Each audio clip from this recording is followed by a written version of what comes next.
Hello दोस्तों, SS लोकर्स academy में आप सबका स्वागत है। आज के इस वीडियो में मैं आप सबको 56 पाठ का ऑब्जेक्टिव क्वेश्चन और सब्जेक्टिव क्वेश्चन दोनों एक साथ बताने वाला हूं। तो आप सभी लोग इस वीडियो में आखिरी तक बने रहिएगा और आप सभी को वीडियो अच्छा लगे तो अपने दोस्तों में ज़रूर शेयर कीजिएगा। तो चलिए वीडियो को शुरू करते हैं। सबसे पहला हमारा ऑब्जेक्टिव है कि नाभादास किस धारा के कवि थे। नाभादास किस धारा के कवि से, तो इसका करेक्ट आंसर होगा ऑप्शन नंबर बी, सद्गुणोपासक राम भक्त धारा के यह कवि थे। पहला नंबर प्रश्न का correct answer option number B होगा। अगला प्रश्न हमारा दूसरा नंबर है। दूसरा नंबर प्रश्न में कहा जा रहा है कि कहानी का अर्थ क्या होता है या कहानी का अर्थ क्या है। ऑप्शन नंबर ए, एक आंख का ना होना। ऑप्शन नंबर बी, एक कान वाला। ऑप्शन नंबर सी, अविश्वास। ऑप्शन नंबर डी, विश्वास और प्रतीति। तो दूसरा नंबर प्रश्न का हमारा करेक्ट आंसर होगा ऑप्शन नंबर डी, कहानी का अर्थ क्या होगा, विश्वास या प्रतीति होता है। अगला प्रश्न हमारा तीसरा नंबर है। तीसरा नंबर है कि नाभादास के दीक्षा गुरु हैं या नाभादास के दीक्षा गुरु कौन थे। तो मैंने कल आप सभी लोगों को नाभादास के परिचय में भी बताया था कि नाभादास के दीक्षा गुरु कौन थे। तो स्वामी अग्रदास थे या इनको अग्र अली के नाम से भी जाना जाता था। तो तीसरा नंबर प्रश्न का हमारा करेक्ट आंसर ऑप्शन नंबर ए होगा। और मैंने ये भी बताया था कि अगर पूछा जाएगा कि स्वामी अग्रदास के गुरु कौन थे तो वहां क्या होगा, तो रामानंद होगा। ये बात भी आप लोग याद रखिएगा कि रामानंद कब होंगे, जो मतलब पूछा जाएगा कि अग्रदास के गुरु कौन थे तो स्वामी रामानंद। स्वामी रामानंद हो गए, यहाँ रामानंद लिख दिया हूं मैं, रामानंद होगा, ठीक ना। इसके बाद अगला प्रश्न की ओर हम लोग बढ़ेंगे। तो चौथा नंबर प्रश्न कह रहा है कि भक्तमाल के रचयिता कौन है। चौथा नंबर प्रश्न कह रहा है कि भक्तमाल के रचयिता कौन है। Option number A, Kabirdas. Option number B, Guru Nanak. Option number C, Raidas. Option number D, Nabhadas. तो भक्तमाल के रचयिता कौन है, तो हमें पता ही है कि नाभादास है। तो चौथा नंबर प्रश्न का correct answer option number D होगा। अगला प्रश्न हमारा पांचवा नंबर है कि भक्त चरित्रों की माला है, यानी भक्त चरित्रों की माला क्या कहलाती है। तो पांचवा का ऑप्शन नंबर ए है मुंडन माला। ऑप्शन बी, पुष्प माला। Option number C, Bhakt Mala. Option number D, Ratnamala. तो पांचवा नंबर प्रश्न का correct answer option number C होगा। भक्त माल जो है क्या कहलाता है, भक्त चरित्रों की माला कहलाता है। अगला प्रश्न छठा नंबर है कि नाभादास किसके शिष्य थे। ऑप्शन नंबर ए, तुलसीदास के। ऑप्शन नंबर बी, रामानंद के। ऑप्शन नंबर सी, स्वामी अग्रदास के। ऑप्शन नंबर डी, महादास के। तो छठा नंबर प्रश्न का हमारा करेक्ट आंसर होगा ऑप्शन नंबर सी, स्वामी अग्रदास के जो है शिष्य थे नाभादास, ठीक। अगला प्रश्न की ओर हम लोग बढ़ेंगे। तो सातवां नंबर प्रश्न कह रहा है कि कबीरदास किस शाखा के कवि हैं। कबीरदास किस शाखा के कवि हैं, ये पूछा जा रहा है प्रश्न में। तो इसका ऑप्शन नंबर ए, सगुण शाखा के। ऑप्शन नंबर बी, निर्गुण शाखा के। ऑप्शन नंबर सी, सवगुण शाखा के। और ऑप्शन नंबर डी, इनमें से कोई नहीं। तो सातवां नंबर प्रश्न का correct answer option number B होगा। कबीरदास जो है किस शाखा के कवि थे, तो निर्गुण शाखा के, ठीक। अगला प्रश्न हमारा आठवां नंबर है। कहा जा रहा है कि नाभादास किस काल के कवि थे। तो नाभादास किस काल के कवि थे, तो ऑप्शन नंबर ए, भक्ति काल के। ऑप्शन नंबर बी, रीति काल के। ऑप्शन नंबर सी, वीरगाथा काल के। ऑप्शन नंबर डी, भारतेंदु काल के। तो नाभादास किस काल के कवि थे, तो सभी लोग याद रखिएगा कि वो भक्ति काल के कवि थे। तो आठवां नंबर प्रश्न का करेक्ट आंसर ऑप्शन नंबर ए होगा। अगला प्रश्न की ओर अगर हम लोग बढ़ेंगे तो हमारा नौवां नंबर प्रश्न है। कहा जा रहा है 9 नंबर प्रश्न में कि नाभादास की कविता किन दो कवियों के बारे में है। ऑप्शन नंबर है जयसी एम सूरदास के बारे में। ऑप्शन नंबर बी, कबीर एम सूरदास के बारे में। ऑप्शन नंबर सी, सूरदास एम तुलसीदास के बारे में। ऑप्शन नंबर डी, तुलसीदास के बारे में या कबीरदास के बारे में। तो इसका करेक्ट आंसर होगा ऑप्शन नंबर बी, कि नाभादास की जो कविता छप्पा है वो किसके बारे में है, तो कबीरदास और सूरदास जी के बारे में। इसका अर्थ हम लोग कल पढ़े ही थे। तो 9 नंबर प्रश्न का करेक्ट आंसर हमारा ऑप्शन नंबर बी है। आगे बढ़ने से पहले मैं आप सबको ये बता दूं कि अगर आप सभी लोगों को ये वीडियो अच्छा लग रहा है तो आप सभी लोग अपने दोस्तों में शेयर कीजिए, हमारे चैनल को सब्सक्राइब कीजिए और इस वीडियो को जरूर से जरूर लाइक कीजिएगा। आप लोग ज़्यादा से ज़्यादा शेयर कीजिएगा। आगे बढ़ते हैं 10वां नंबर प्रश्न पे। तो कहा जा रहा है कि नाभादास का अस्थायी निवास स्थान कहाँ है। नाभादास का अस्थायी निवास स्थान कहाँ है? तो कहा जा रहा है ऑप्शन नंबर ए में जायस में, ऑप्शन नंबर बी वाराणसी में, ऑप्शन नंबर सी वृंदावन में, ऑप्शन नंबर डी श्रीनगर में। तो नाभादास का अस्थायी निवास स्थान कहाँ पर है? तो नाभादास का अस्थायी निवास स्थान कहाँ पर है? तो वृंदावन में है। ठीक, 10वां नंबर प्रश्न का correct answer option number C होगा। अगला प्रश्न हमारा 11वां नंबर है कि नाभादास का जन्म कब हुआ था? ऑप्शन नंबर ए 1530 में, ऑप्शन नंबर बी 1516 में, ऑप्शन नंबर सी 1570 में, ऑप्शन नंबर डी 1600 ईस्वी में। तो नाभादास जी का जन्म कब हुआ था? तो 1570 ईस्वी अनुमानित। ठीक, ये बुक में भी दिया हुआ था। तो 11वां नंबर प्रश्न का correct answer option number C होगा। अगला प्रश्न हमारा 12वां नंबर है। 12वां नंबर प्रश्न कहा जा रहा है कि नाभादास किसके समकालीन थे? 12वां नंबर प्रश्न में कहा जा रहा है कि नाभादास किसके समकालीन थे? तो इसमें ऑप्शन कह रहा है पहला नंबर जयसी जी के, पहला नंबर ऑप्शन कह रहा है जयसी जी का। ठीक, दूसरा नंबर ऑप्शन कह रहा है भूषण जी का, तीसरा नंबर ऑप्शन कह रहा है कबीरदास जी का, चौथा नंबर ऑप्शन कहा जा रहा है गोस्वामी तुलसीदास जी। तो यानी नाभादास किसके समकालीन थे? तो गोस्वामी तुलसीदास जी के ये समकालीन थे। तो 12वां नंबर प्रश्न का correct answer option number D होगा। अगला प्रश्न की ओर हम लोग बढ़ेंगे। तो अगला नंबर प्रश्न हमारा 13वां नंबर है। कहा जा रहा है 13वां नंबर में कि छप्पय किस ग्रंथ से संकलित है? 13वां नंबर प्रश्न में कहा जा रहा है कि छप्पय किस ग्रंथ से संकलित है? Option number A Ashtayam, option number B Bhaktamal, option number C Sursagar, option number D इनमें से कोई नहीं। तो छप्पय किस ग्रंथ से संकलित है? तो ये हमारा भक्तमाल से लिया गया है। मैंने आप सभी लोगों को कल जब अर्थ बताया था तो उसमें भी बताया था कि छप्पय कहाँ से संकलित है? तो भक्तमाल से ये संकलित है। इसका करेक्ट आंसर 13वां नंबर का ऑप्शन नंबर डी होगा। अगला प्रश्न हमारा 14वां नंबर है। 14वां नंबर कहा जा रहा है कि संपूर्ण भक्तमाल किस छंद में निर्बद्ध है? यानी संपूर्ण भक्तमाल जो है किस छंद में लिखा गया है? तो ऑप्शन नंबर ए छप्पय छंद में, ऑप्शन नंबर बी सोनेट छंद में, ऑप्शन नंबर सी ऑक्टेट छंद में, ऑप्शन नंबर डी इनमें से कोई नहीं। तो 14वां नंबर प्रश्न का करेक्ट आंसर ऑप्शन नंबर ए होगा। यानी कि जो संपूर्ण भक्तमाल है किस छंद में लिखा गया है? तो छप्पय छंद में। ठीक, अगला प्रश्न हमारा 15वां नंबर है। 15वां नंबर कहा जा रहा है कि भक्तमाल में कितने भक्त के चरित्रों का वर्णन है? भक्तमाल में कितने भक्त चरित्रों का वर्णन है? Option number A 200, option number B 300, option number C 400, option number D 500।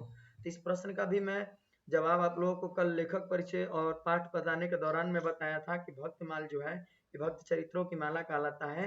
ये पूरा जो है छप्पय छंदों में निर्बद्ध है, जिसमें से 200 भक्त कवियों के बारे में जिक्र किया गया है। तो 15वां नंबर प्रश्न का हमारा करेक्ट आंसर ऑप्शन नंबर ए होगा। अगला प्रश्न 16वां नंबर है कि नाभादास की अभिरुचि निम्नलिखित में से किसमें थी? नाभादास की अभिरुचि निम्नलिखित में से किसी की थी? ऑप्शन नंबर ए भगवत भक्ति में, ऑप्शन नंबर बी काव्य रचना में, ऑप्शन नंबर सी लोक भ्रमण में, ऑप्शन नंबर डी इनमें से सभी। तो 16वां नंबर प्रश्न का हमारा करेक्ट आंसर होगा ऑप्शन नंबर डी। यानी कि ये तीनों चीजों में जो है वो अभिरुचि रखते थे, लोक भ्रमण में भी, ठीक, भगवत भक्ति में भी, और साथ ही साथ ये काव्य रचना में भी रुचि रखते थे। अगला प्रश्न हमारा 17वां नंबर है। 17वां नंबर कह रहा है कि नाभादास की ब्रज भाषा में गद्य कौन सी रचना है? यानी नाभादास के द्वारा लिखा गया ब्रज भाषा में गद्य रचना कौन सी है? Option number A Bhaktamal, option number B Ashtayam, option number C Mukul, option number D इनमें से कोई नहीं। तो ये नाभादास के द्वारा ब्रज भाषा में लिखा गया गद्य रचना कौन सी है? तो वो अष्टयाम है। यानी 17 नंबर प्रश्न का correct answer option number B होगा। ठीक, अगला प्रश्न हमारा 18वां नंबर है। कहा जा रहा है कि भक्तमाल के रचना काल निर्धारित है। भक्तमाल के रचना काल निर्धारित है, यानी भक्तमाल का रचना का समय क्या है? ऑप्शन नंबर ए 1585 से 1596, ऑप्शन नंबर बी 1585 से 1587, ऑप्शन नंबर बी 1575 से 1578, ऑप्शन नंबर डी इनमें से कोई नहीं। तो 18वां नंबर प्रश्न का हमारा करेक्ट आंसर होगा ऑप्शन नंबर ए, जो कि 1585 से लेकर के 1596 तक जो है भक्तमाल का रचना हुआ था। तो 18वां नंबर प्रश्न का करेक्ट आंसर ऑप्शन नंबर ए होगा। तो हमने टोटल जो है आज 18 प्रश्न नाभादास द्वारा लिखा गया जो छप्पय पाठ है उसमें किए। अब आप सभी लोग कमेंट में बताइएगा कि आप सभी लोगों ने इन 18 प्रश्नों में से कितने प्रश्न जो है आप लोगों ने सही किया। ये सारा प्रश्न जो है कल के परिचय में, कल के पाठ में बताया गया था। तो जो लोगों ने कल का वीडियो नहीं देखा है वो कल का वीडियो जरूर देख करके ये सारे ऑब्जेक्टिव प्रश्नों को वो लोग करेंगे। ठीक, अब आगे हम लोग बढ़ेंगे सब्जेक्टिव क्वेश्चन की ओर, इस पार्ट का सब्जेक्टिव क्वेश्चन की ओर। तो सब्जेक्टिव क्वेश्चन में पहला नंबर प्रश्न है हमारा कि नाभादास ने छप्पे में कबीर की किन विशेषताओं का उल्लेख किया है, उनकी क्रम से सूची बनाइए। तो पहला नंबर प्रश्न का उत्तर है कि नाभादास ने कबीर की निम्नलिखित विशेषताओं का उल्लेख किया है। पहला नंबर पॉइंट है कि कबीर की मति अति गंभीर और अंतःकरण भक्ति रस से सरस थी। दूसरा नंबर पॉइंट है कि वे जाति पाति और वर्णाश्रम का कोई महत्व नहीं देते थे। तीसरा नंबर पॉइंट है कि कबीर ने केवल भगवत भक्ति को ही श्रेष्ठ माना है। ठीक, चौथा नंबर पॉइंट कहा जा रहा है कि भगवत भक्ति के अंतर्गत जितने धर्म हैं उन सबको कबीर ने अधर्म और व्यर्थ बताया है। पांचवा नंबर पॉइंट है कि कबीर पक्षपात नहीं करते थे। तो यह हमारा पहला नंबर प्रश्न का आंसर है। दूसरा प्रश्न हमारा कह रहा है कि मुख देखी नाही बनी का क्या अर्थ है, यह कबीर पर कैसे लागू होता है। तो इसका उत्तर होगा कि मुख देखी नाही बनी का अर्थ है मुख देखकर नहीं कहना। इसका अर्थ है कि किसी व्यक्ति को देखकर उसके बारे में कोई धारणा नहीं बनानी चाहिए। कबीर ने कभी भी मुख देखकर बात नहीं की है। सच को सच कहने में उन्हें कोई संकोच नहीं था। वे पक्षपात नहीं करते थे। वे यह भी कहते थे कि मुख देखकर हिंदू मुसलमान होने का अनुमान नहीं लगाया जा सकता है। उनका मानना था कि भवसागर से पार होने का एकमात्र रास्ता भगवत भक्ति है। तो ये हमारा दूसरा नंबर प्रश्न का उत्तर था। अगला प्रश्न हमारा तीसरा नंबर है। तीसरा नंबर प्रश्न कह रहा है कि सूर्य के काव्य की किन विशेषताओं का उल्लेख कवि नाभादास ने किया था। तो तीसरा नंबर प्रश्न का उत्तर है कि कवि नाभादास ने सूर्य के काव्य की निम्नलिखित विशेषताओं का उल्लेख किया है। ऑप्शन नंबर ए, सूर्य के काव्य में अनुप्रास और भाषा की सुंदरता की सराहना की है। उसके बाद जो है दूसरा पॉइंट, ऑप्शन नंबर ए नहीं, वो पहला पॉइंट था, ये दूसरा पॉइंट है कि उनकी भाषा में उपस्थित तुक की प्रशंसा की गई है। उसके बाद सूर्य ने अपने काव्य में कृष्ण के जन्म, कर्म, गुण और रूप को दर्शाया है। इसी तरह चौथा नंबर हमारा पॉइंट है कि नाभादास कहते हैं कि जो सूर्य के काव्य को सुनेगा उसकी वाणी विमल हो जाएगी। विमल यानी कि स्वच्छ और साफ हो जाएगा। तो ये हमारा तीसरा नंबर प्रश्न का उत्तर था। अगला प्रश्न हमारा चौथा का क है। चौथा का क में कहा जा रहा है कि सूर्य कवि तो सुनी कौन कवि जो नहीं सिरचालन करे का अर्थ स्पष्ट करे। तो चौथा का क का प्रश्न का उत्तर होगा कि प्रस्तुत पंक्तियां, क्या होगा, प्रस्तुत पंक्तियां हमारे पाठ्य पुस्तक दिगंत भाग 2 के 56 पाठ से लिया गया है, जिसके जो नाभादास द्वारा रचित भक्तमाल से संकलित है। इस पंक्ति के माध्यम से कवि नाभादास सूर्य के काव्य की विशेषताओं को बताते हुए कहते हैं कि भक्ति से परिपूर्ण सूर्यदास की कविता सुनकर ऐसा कौन कवि है जो प्रसन्न न हो और भाव विभोर होकर सिर न हिलाए। अर्थात सूर्यदास की कविताएं इतनी प्रभावशाली हैं कि उन्हें सुनकर हर कोई कवि आनंदित होकर सिर हिलाने लगता है। तो ये चौथा का क का उत्तर था। अगला प्रश्न हमारा चौथा का ख है। चौथा का ख प्रश्न में कहा जा रहा है कि भक्ति विमुख जे धर्म सो सब अधर्म करी गाय का अर्थ स्पष्ट करें। तो इस प्रश्न का उत्तर होगा कि प्रस्तुत पंक्तियां हमारे पाठ्य पुस्तक दिगंत भाग 2 56 से लिया गया है, जो नाभादास द्वारा रचित भक्तमाल से संकलित है। कवि इस पंक्ति के माध्यम से कबीर के बातों को बताते हुए कहते हैं कि जो भी धर्म भगवत भक्ति से विमुख है उन सभी को अधर्म माना जाना चाहिए। अर्थात प्रभु भक्ति की श्रेष्ठ भक्ति है और इसके अलावा सब कुछ व्यर्थ है। तो ये हमारा चौथा का ख का उत्तर था। अगला प्रश्न हमारा पांचवा नंबर है। पांचवा नंबर प्रश्न में कहा जा रहा है कि पक्षपात नहीं वचन सब ही के हित की भाषी में कबीर ने या कबीर के किस गुण का परिचय दिया गया है। तो पांचवा का उत्तर हमारा होगा कि पक्षपात नहीं वचन सब ही के हित की भाषी में यह दर्शाया गया है कि कबीर हिंदू मुसलमान या किसी भी अन्य धार्मिक या सामाजिक भेदभाव में विश्वास नहीं रखते थे। वे पक्षपात नहीं करते थे बल्कि सबके हित की बात करते थे। वे सिद्धांतवादी थे और अपने सिद्धांतों पर ही अडिग रहते थे। तो ये हमारा चौथा लेसन का जो क्वेश्चन नंबर 5 है उसका उत्तर है। अगला प्रश्न हमारा छठा नंबर है। छठा नंबर प्रश्न में कहा जा रहा है कि कविता में तुक का क्या महत्व है, इन छप्पयों के संदर्भ में स्पष्ट करें। तो छठा नंबर प्रश्न का उत्तर है कि कविता में तुक का मतलब है कविता का लयबद्ध और संगीतात्मक होना। कविता में जितनी लय या संगीत होगा वो उतनी ही आकर्षक होगी। कवि की शब्द चयन की प्रतिभा कविता की लय से ही होती है। कवि नाभादास द्वारा इस छप्पे में जो तुक का प्रयोग किया गया है वह हिंदी साहित्य में दुर्लभ है। अति भारी, तुकधारी, लीलाधारी, प्रकाशीय जैसा तुक बहुत ही मनोहर होता है। तो ये छठा नंबर प्रश्न का उत्तर है। इसमें आप सभी लोग याद रखिएगा कि तुक का मतलब क्या होता है कि लयबद्ध तरीके से या संगीतात्मक रूप से। अगला प्रश्न 7वां नंबर कहा जा रहा है कि 7वां नंबर हमारा है कि कबीर कानी राखी नहीं से क्या तात्पर्य है।